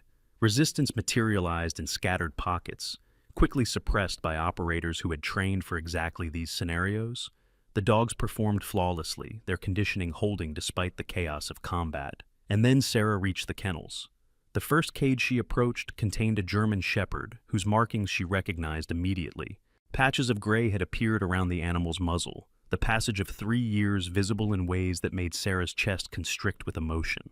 "Victor," she breathed. The dog's head snapped toward her voice, ears rotating to track the sound. For a moment, nothing happened. 3 years of captivity, of unknown conditioning, of separation from everything the animal had known. Then Victor's tail began to wag. Sarah dropped to her knees before the cage, her hands reaching through the bars to touch the dog who had been Shadow's littermate, the animal she had raised from 8 weeks old, and watched develop into one of the finest military working dogs the program had ever produced. Victor pressed against the bars, his tongue reaching to lick her fingers, his entire body vibrating with recognition that transcended the years and the distance. "I'm here, boy. I'm here. I came back for you." The other dogs in the surrounding kennels began responding, their barking shifting from alarm to something that sounded almost like celebration. These were Phantom Unit dogs, animals who had been shaped by Sarah's techniques during their most formative developmental stages. Whatever the enemy had tried to do to them, whatever conditioning they'd attempted to impose, the fundamental bond remained intact. Morrison's voice crackled through her earpiece. "Sarah, we've secured the main facility. 8 dogs recovered from the kennels. All appear healthy, no signs of hostile conditioning." 15, Sarah replied, her voice thick with emotion. "The thermal showed 15. We've only found 8. The others—" Morrison paused. "Sarah, there's something you need to see. Main building, 2nd floor." She left Victor's cage with a promise to return, making her way through the facility toward the location Morrison had indicated. The corridor showed signs of hasty evacuation, equipment abandoned, documents scattered, the detritus of an operation that had been interrupted before completion. The room on the 2nd floor had been configured as a command center, its walls covered with photographs and documents that made Sarah's blood run cold. Surveillance images of American military installations, K-9 training facilities from bases across the country, individual photographs of handlers, their names and unit assignments annotated in Cyrillic script, and in the center of it all, a board displaying 7 photographs of dogs with American military markings. Below each image, a single word in English: terminated. Sarah stared at the board, her mind processing what the images represented. 7 of the 15 dogs the enemy had captured hadn't survived whatever purposes they'd been intended to serve. 7 animals who had trusted their handlers, trusted their training, trusted the humans who had shaped their existence. Gone. Morrison appeared at her shoulder, his expression grim. We found records. The dogs that didn't survive, they were used as test subjects. Some kind of conditioning program designed to turn military working dogs against their handlers. And the 8 we recovered? Best guess? They were resistant. Whatever techniques the enemy tried, these dogs wouldn't break. Morrison's voice softened. They waited for you, Sarah. 3 years of captivity, and they never stopped waiting. Sarah's composure finally cracked, tears streaming down her face as the weight of revelation crashed over her. Her dogs. Her responsibility. 7 of them dead because she hadn't been there to protect them. But 8 had survived.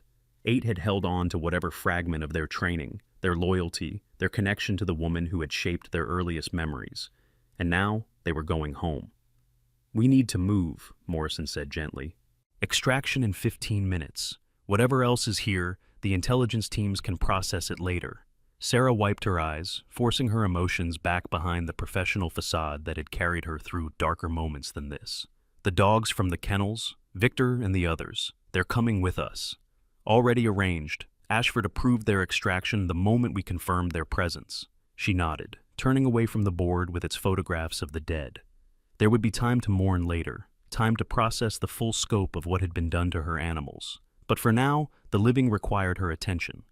The extraction proceeded without complications, the assault team withdrawing through the same canyon system that had provided their approach. Sarah walked among the recovered dogs, speaking to each of them in the language they remembered, reinforcing bonds that captivity had strained but not broken. Victor stayed close to her throughout the journey, his aging body moving with determination that belied the years of imprisonment he'd endured. Occasionally, he would press against her leg, seeking the reassurance of contact with the human who had given him his earliest understanding of the world. Shadow watched his littermate with an intensity that spoke of recognition, beyond simple familial connection. These dogs had been separated for 3 years, had experienced transformations that should have made them strangers to each other. Yet when Victor finally approached Shadow during a brief rest stop, the 2 animals touched noses with the gentleness of brothers reunited after an impossible journey. Sarah watched them, and for the first time in 3 years, she allowed herself to believe that healing was possible.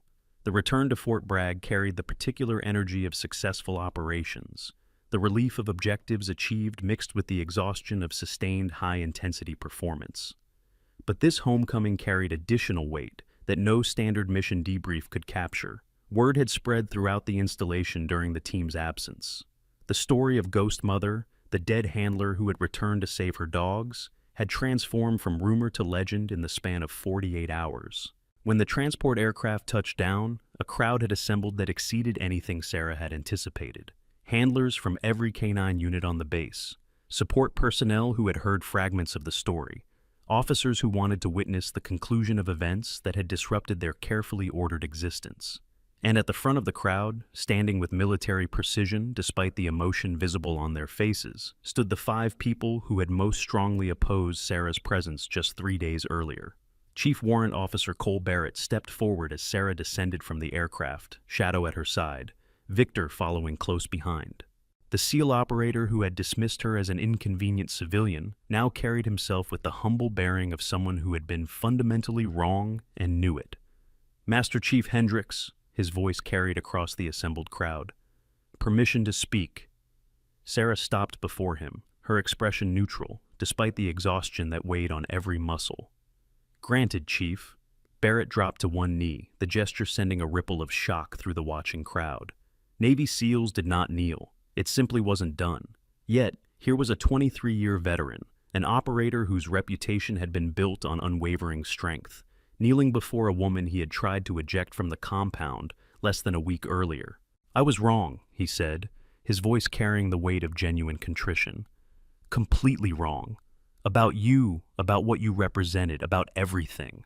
His eyes lifted to meet hers. I spent my career believing that strength meant never backing down, never admitting weakness, never acknowledging that someone else might know more than I did. You showed me that real strength is something entirely different. Stand up, Chief. Sarah's voice was gentle but firm. You were protecting your mission. That's what warriors do. Warriors also recognize when they've encountered something greater than themselves. Barrett rose but remained at attention. Master Chief, I've led men into combat situations that most people can't imagine. But what you did, coming back from the dead to save animals that most commanders would have written off as acceptable losses, that's a kind of courage I'm not sure I possess. You possess it, Chief. You just haven't been tested in the right way yet. Sarah reached out, placing her hand on his shoulder. Take care of your team. That's all any of us can do. Lieutenant Nicole Stafford approached next, her earlier hostility completely absent, replaced by something that looked remarkably like awe. Master Chief, I've spent 6 months trying to prove that I belonged in command of this unit, trying to demonstrate that a woman could lead canine operations as effectively as any man. She shook her head slowly. And then you appeared, and in 3 days, you showed everyone what female leadership actually looks like. Leadership isn't about gender, Lieutenant. It's about commitment, about being willing to sacrifice everything for the people and animals under your care. I know that now. I'm not sure I understood it before. Stafford straightened. With your permission, I'd like to recommend that you be reinstated to active duty and assigned as senior advisor to the canine training program. We need your expertise. We need your experience. And honestly, she smiled slightly, we need someone to remind us why we do this in the first place. Sergeant First Class Brad Lawson stepped forward before Sarah could respond, his face carrying the evidence of emotions he was struggling to contain. Shadow, still at Sarah's side, watched his former handler with an expression that seemed almost sympathetic. Master Chief, Lawson's voice cracked slightly. Shadow never let anyone touch him. 3 years I've worked with that dog, and he never once showed me the kind of affection he showed you in the first 30 seconds. He looked at the Belgian Malinois, then back at Sarah. I thought I was a good handler. I thought I understood these animals. Now I realize I was just going through the motions. You are a good handler, Sergeant. Shadow's behavior toward me isn't a reflection of your inadequacy. It's a reflection of bonds that were formed before you ever met him. Sarah reached down, her hand resting on Shadow's head. These dogs don't forget. They can't. Their memories of early attachment are literally wired into their neural structure. What Shadow feels for me isn't something you could have prevented or replaced. Then how do I compete with that? You don't compete with it. You build alongside it. Sarah gestured toward Victor, who had remained close since their extraction from the facility. Shadow's brother. They were separated for 3 years, experienced completely different lives. Yet the moment they reunited, the bond was still there. She met Lawson's gaze. These animals have unlimited capacity for loyalty. What Shadow feels for me doesn't diminish what he can feel for you. It just means he has more love to give than most humans know how to receive. The crowd had grown silent, witnesses to exchanges that transcended the usual boundaries of military protocol. Somewhere in the assembly, phones were recording, capturing moments that would spread far beyond the boundaries of Fort Bragg. Specialist Ryan Fletcher pushed through to the front, his young face carrying the particular expression of someone whose worldview had been completely restructured. Master Chief, I accused you of being a spy, of trying to compromise our program, of being a threat that needed to be eliminated. I remember, Specialist. I was an idiot. The admission came without hesitation. I was so convinced that I understood how the world worked, that anything outside my experience must be suspicious or dangerous. You showed me how limited that thinking really is. He straightened, his posture reflecting the military bearing that training had instilled. With your permission, I'd like to learn from you, whatever you're willing to teach about handling, about bonding, about being the kind of person these dogs deserve. I want to learn all of it. Sarah studied him for a moment, reading the genuine desire for growth that had replaced his earlier hostility. Learning requires humility, Specialist. The willingness to admit that everything you think you know might be wrong. After this week, that won't be a problem. Captain Dennis Crawford approached last, his intelligence officer's skepticism clearly struggling against the evidence that surrounded him. Of all the antagonists Sarah had faced, he represented the most difficult conversion, his entire professional identity built on suspicion and verification.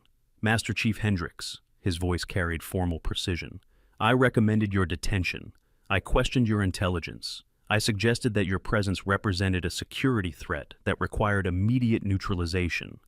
You were doing your job, Captain. I was doing my job badly. The admission seemed to cost him something. Good intelligence work requires the ability to recognize when established assumptions are wrong. I was so focused on the security protocols you had violated that I failed to see the strategic asset you represented. He came to attention, his hand rising in a formal salute. Forgive me, Master Chief. I should have recognized what you were from the beginning. Sarah returned the salute with the precision of someone who had performed the gesture thousands of times throughout her career. Recognition isn't about seeing what's in front of you, Captain. It's about understanding what that observation means. You weren't wrong to be suspicious. You were wrong to stop there. The crowd remained frozen, processing the series of reconciliations they had witnessed. These weren't just apologies being exchanged, they were transformations, fundamental shifts in understanding that would ripple through the installation's culture for years to come. What an incredible story of loyalty that transcends time and training. If this moved you, share it with someone who needs to hear that true heroes don't advertise. Subscribe if you haven't already, and check out our other military stories linked above. Drop a salute emoji in the comments to honor Sarah and handlers like her who serve in the shadows. Until next time, stay strong. Colonel Ashford emerged from Building 1, his arrival creating a corridor through the assembled crowd. He walked directly to Sarah, his expression carrying the weight of decisions that extended far beyond this single moment. Master Chief Hendricks, his voice carried across the silent compound, your intelligence proved accurate. Your leadership during the operation exceeded all expectations. The dogs we recovered from that facility are alive because of your preparation and your courage. Thank you, Colonel. I'm not finished. Ashford reached into his jacket, withdrawing a document that bore official seals Sarah recognized from her years of service. Effective immediately, you are reinstated to active duty with full restoration of rank and privileges. Your service record has been corrected to reflect that you were not killed in action during Operation Dark Shepherd, but rather survived under circumstances that required temporary separation from military service. The crowd erupted in applause that seemed to emerge from deep within in the collective consciousness of everyone present. Handlers who had watched Sarah save Luna, who had witnessed her navigate the politics of suspicion and accusation, who had seen her lead their dogs through dangers that should have been insurmountable. Sarah accepted the document with hands that trembled slightly, the reality of what was happening finally breaking through the professional composure she had maintained throughout the day. Colonel, I don't know what to say. You don't need to say anything, Master Chief. Your actions have spoken more eloquently than words ever could. Ashford paused, something shifting in his expression. There is, however, one more matter we need to discuss. In private. The crowd's energy shifted, recognizing that something significant remained unaddressed.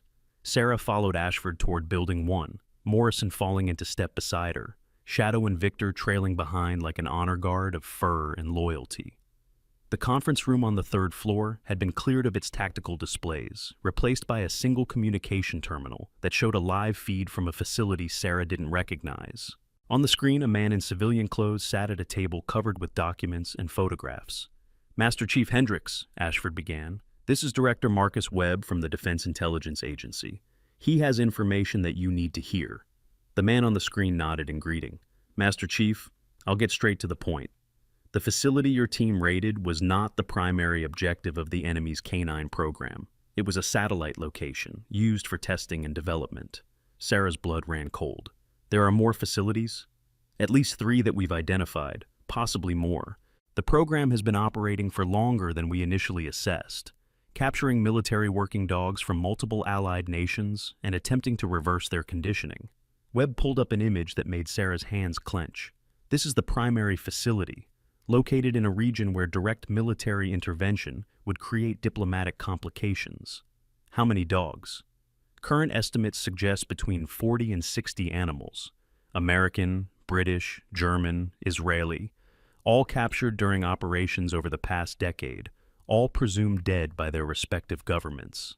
Sarah turned to Ashford, her expression carrying an intensity that made even the colonel take an involuntary step backward.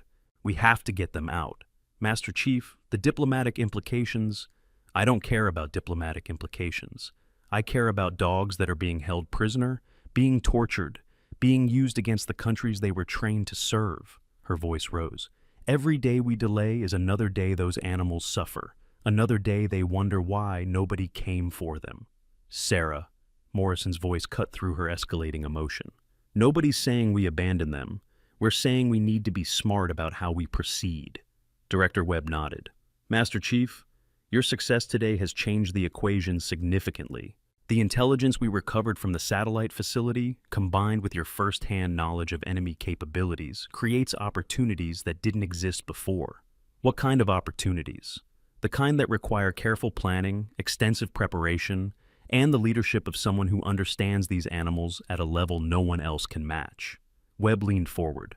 Master Chief Hendricks, I'm authorized to offer you command of a joint task force specifically designed to locate and recover military working dogs held by hostile forces worldwide. Full operational authority, resources drawn from multiple agencies, and a mandate that extends as far as you're willing to take it. The weight of the offer pressed down on Sarah's shoulders with physical force. Not just a mission, a purpose, a reason to continue fighting that extended beyond the dogs she'd already saved. And the dogs we recovered today, Victor and the others, they'll be rehabilitated and, if you choose to accept this assignment, integrated into your task force as working assets. Webb smiled slightly, assuming they're willing to work with anyone else. Sarah looked down at Shadow, who had positioned himself at her feet with the patient attentiveness of an animal awaiting commands. Then at Victor, whose aged muzzle carried the evidence of 3 years endured in the hope of exactly this moment. I'll need Morrison as my executive officer. Done. And full access to Phantom Unit training protocols. The originals, not the sanitized versions that were distributed after the program shut down. That can be arranged. And one more thing, Sarah's voice hardened. Whoever betrayed my team in Kandahar, whoever sold our insertion coordinates to the enemy and then covered it up when we were supposed to be dead, I want them found. I want them held accountable, and I want to be there when justice is served. Director Webb was silent for a moment, clearly weighing the implications of Sarah's demand. Master Chief, that investigation involves classified information at the highest levels. Pursuing it could lead to places that make even experienced operators uncomfortable. I've spent 3 years being uncomfortable, Director. I've slept in janitor's closets and eaten from vending machines and watched the world continue without me because someone decided my team was expendable. Sarah's eyes blazed with an intensity that made everyone in the room shift slightly. Whatever it takes, whatever I have to face, I want the truth. Then you'll have it, Webb nodded once. Welcome to Task Force Shadow, Master Chief. Your dogs are waiting. 3 days later, Sarah stood before a formation of handlers and dogs that represented the future of military canine operations. The compound had been transformed from a temporary crisis response center into the permanent headquarters of an organization that didn't officially exist. Morrison stood at her right hand, his presence a constant reminder that she was no longer facing these challenges alone. Behind them, Shadow and Victor maintained their positions with the disciplined attention of animals who understood that this moment carried significance beyond their ability to comprehend. You've all heard the stories, Sarah began, her voice carrying across the assembled formation. Ghost Mother, the handler who came back from the dead, the woman who saved 100 dogs from a suicide mission. She paused, letting the silence emphasize her next words. Those stories are incomplete. The handlers listened with absolute attention, recognizing that whatever followed would shape their understanding of everything that they'd been asked to believe. I didn't come back from the dead. I survived when I shouldn't have, and I spent 3 years hiding because I was afraid. Afraid of whoever betrayed my team. Afraid of what I'd find if I started looking for answers. Afraid of failing the dogs I'd already lost. Sarah's voice softened. Fear kept me in the shadows for 3 years. But it was love that brought me back. She gestured toward the recovered dogs, the animals she'd raised from puppies who had somehow held on to their loyalty through years of captivity.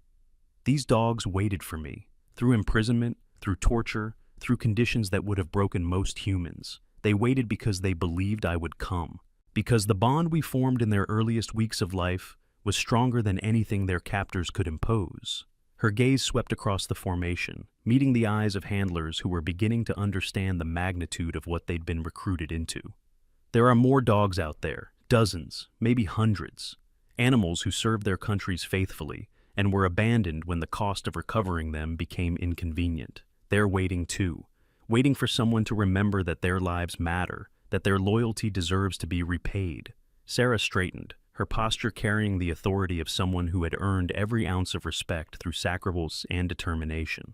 Task Force Shadow exists to bring them home, every single one, no matter where they're held, no matter what it costs, no matter how long it takes. She paused. "Who's with me?" The response came without hesitation. Every handler in the formation raised their hand. Every dog responded to their partner's energy, ears forward, attention focused, ready for whatever mission awaited. Sarah looked at Morrison, who smiled with an expression that carried more pride than she'd ever seen from him before. "Looks like you've got yourself an army, Master Chief." "No?"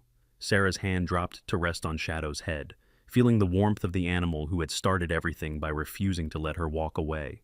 "I've got myself a family." The sun was setting over Fort Bragg, painting the sky in shades of gold and crimson that seemed almost theatrical in their beauty. Sarah watched it from the window of her new office. Shadow at her feet, Victor curled in a bed nearby, the sounds of handlers training with their dogs drifting up from the compound below. Her phone buzzed with an incoming message. She glanced at the screen, expecting operational updates or administrative details. Instead, she found a single photograph and 3 words.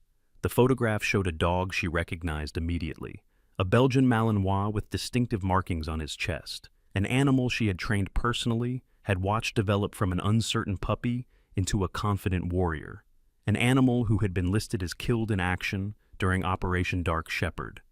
The 3 words below the photograph made her heart stop. "He remembers you."